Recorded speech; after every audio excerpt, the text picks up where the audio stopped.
Bonjour et bienvenue sur afleurdepeau.fr. Aujourd'hui nous allons aborder un nouveau tutoriel très rapide, très sympathique avec des pigments.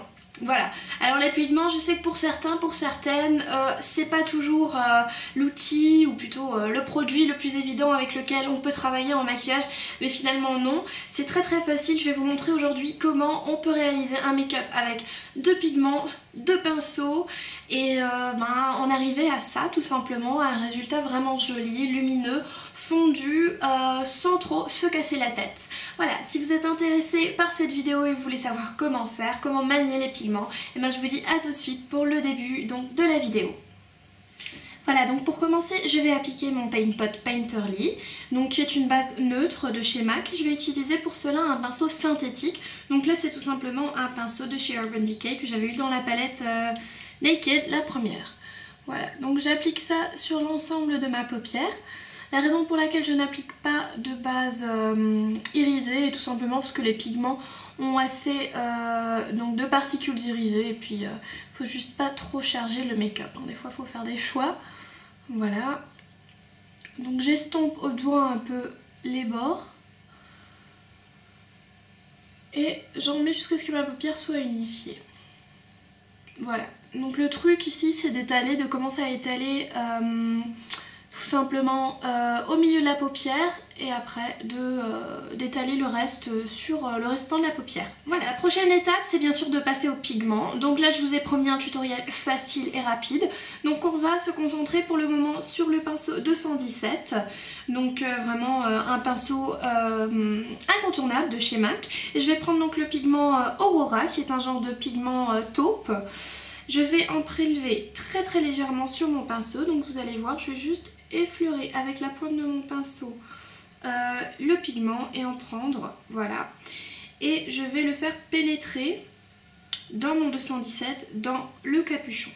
Voilà. Donc vous voyez, ça donne quelque chose d'un peu bizarre sur le pinceau finalement. Mais c'est pas grave. Et vous allez mettre ça sur la paupière mobile. Donc là, pas besoin d'être super précis. On tapote. Voilà, et on essaye d'estamper un peu en même temps. Vous en reprenez en fait jusqu'à ce que vous êtes arrivé à l'intensité voulue. Donc là, il faut peut-être faire un ou deux passages. Voilà, donc je pense que là, deux passages, on est déjà pas mal. On va remonter le tout dans le creux déjà. Voilà, pour préparer l'arrivée de l'autre pigment. Et c'est fait. Donc là, on a déjà une très jolie application de couleur. Moi je trouve qu'honnêtement on pourrait limite si on est pressé les matins porter ça comme ça. Il faudrait bien sûr juste en vitesse prendre un pinceau estompeur. Donc là j'ai un 222 de chez MAC et hop, estomper les bords. Je vais ensuite rester au 217 comme promis, un seul pinceau. Et je vais prendre mon pigment donc Nebula qui est un genre de brun aussi, un peu taupe. Je vais reprendre le capuchon comme avant, j'effleure un peu. Donc ouais, vous allez avoir un peu peur parce qu'effectivement le pinceau il est plus super précis. Mais c'est pas grave. Donc je vais faire pénétrer tout ça dans le capuchon. Donc voilà ce que ça donne sur mon pinceau. Je vais quand même éviter d'en avoir de trop. Donc je tapote pour enlever l'excès. Et maintenant, il faut vraiment pas avoir peur. C'est du pigment d'accord, mais il va se mélanger très bien avec le pigment qu'on a apposé avant.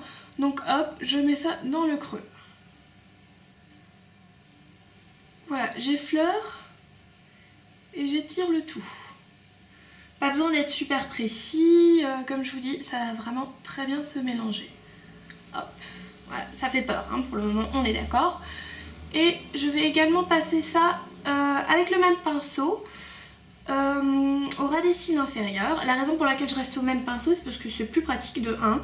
Et de 2, ça va nous donner un effet très légèrement fumé. Si vous avez peur que ça fasse trop œil au beurre noir, c'est pas un souci, vous prenez tout simplement un autre pinceau, mais je vous dis c'est pas nécessaire. Voilà, ensuite, étape clé, on prend son 222 ou n'importe quel autre pinceau estompeur et on estompe gentiment donc au niveau des démarcations, donc ils vont se situer juste ici. Là aussi, le travail va se faire mais vraiment très facilement. Parce que c'est des pigments qui s'estompent très bien. Je vais également estomper en bas de l'œil. Hop. Voilà, j'enlève un peu l'excès sur mon pinceau et je recommence. Voilà. Ici le maquillage est assez lumineux, pas forcément besoin de touche lumière. Et si vous comptez quand même mettre une touche lumière, je vous précise, mettez quelque chose de pas trop irisé, par exemple Shroom, ça devrait faire l'affaire, hein, mais ne passez pas sur du nylon ou quelque chose comme ça, c'est peut-être beaucoup trop irisé pour ce type de maquillage. Voilà, donc on estompe bien en bas aussi pour avoir un effet un peu fumé. Et puis voilà, on a son maquillage taupe, vraiment sympathique. On peut s'arrêter là.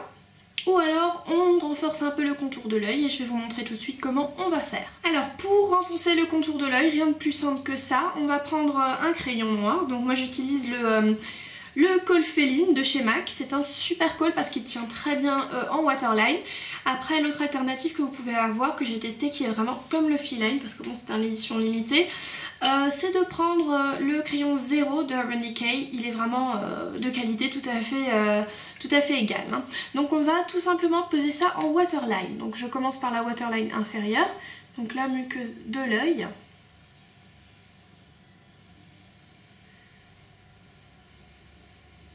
Et maintenant je passe à la waterline supérieure. Donc là aussi il y a plein de personnes qui aiment pas trop ça, mais ça donne un effet parce que ça fournit tout de suite, ça intensifie tout de suite le ras des cils. Donc après, si vous n'arrivez pas à faire ça à l'œil ouvert comme moi, ouais, bah vous fermez l'œil. Voilà, donc vous remarquerez tout de suite bien sûr que cela a renforcé le contour de l'œil sans pour autant faire eyeliner vraiment bien prononcé. Donc moi j'aime bien cette variante pour tous les jours. Je vais passer donc au recourbe-cils maintenant. Chose que je vous avais déjà expliqué dans une autre vidéo. Donc le recourbe-cils c'est très important pour vraiment garder une belle courbure de cils. Et ça peut changer vraiment beaucoup de choses dans un make-up. Donc je vous mettrai le lien vers la vidéo également. Et je vais passer en dernière étape bien sûr au mascara. Donc là j'utilise comme d'habitude le False Lashes.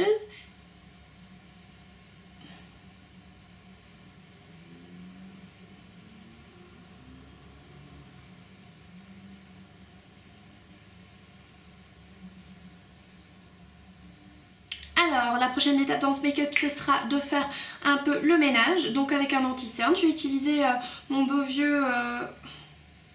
Ouais, j'ai oublié comment il s'appelle. Studio Finish Concealer, oui. À force d'utiliser en fait les produits tous les jours, on oublie un peu comment ils s'appellent, même si on les adore. Donc j'ai un vieil estompeur, un 224, qui tire bien la gueule comme vous pouvez voir, mais bon c'est pas plus grave. C'est parce que je l'utilise tous les jours en tant qu'estompeur, donc là forcément ça ressemble un peu à rien si on l'utilise tous les jours. Donc vous l'aurez remarqué, j'utilise cette texture crème pour la mettre sous l'œil. Ça recouvre donc toutes les chutes, quoique il ne devrait pas y en avoir de trop. Et ça vous permet aussi d'égaliser ici le make-up, si par exemple vous avez un œil asymétrique donc par rapport à l'autre. Voilà, et bien sûr ça donnera un peu plus de luminosité bien sûr au contour de l'œil, pardon. Voilà. Pour le blush, aujourd'hui on va rester sur quelque chose d'assez naturel, voire mat, parce que j'ai quand même des yeux assez prononcés dans le sens où ils sont très irisés. C'est très joli, mais bon il faut pas trop faire boule de disco comme je dis toujours. Donc on va utiliser un blush mat qui est ici le Mocha. Qui est un peu en descriptif parce que c'est un rose mais il est légèrement bruni, bon rien à voir avec le mocha à café, donc c'est pas vraiment une couleur brune non plus, mais il tire définitivement plus vers le rose. Voilà, je viens effleurer mes joues avec ce blush, voilà, donc pour donner un peu de couleur aussi, et surtout on est sur du rose parce que on va vouloir contraster la couleur des joues avec la couleur du make-up. La couleur du make-up étant dans les tons chauds, parce que c'est du brun, c'est de l'irisé, c'est du taupe, donc c'est plutôt chaud, couleur terre. Et là on va utiliser donc pour le blush une couleur un peu plus rose, donc froide, hein, parce que je vous rappelle, le rose peut compter dans les couleurs froides. Voilà, finalement pour les lèvres aussi je vais rester sur quelque chose de plutôt neutre, quoique prononcé.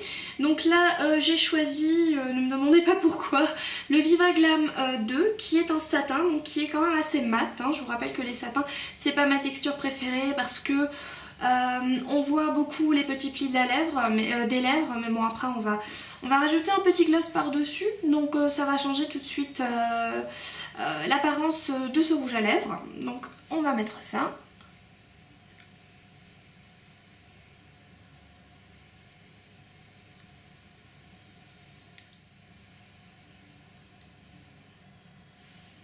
Voilà, donc vous le remarquerez, c'est une couleur assez naturelle, qui tend même d'ailleurs un peu vers le taupe, assez sympathique.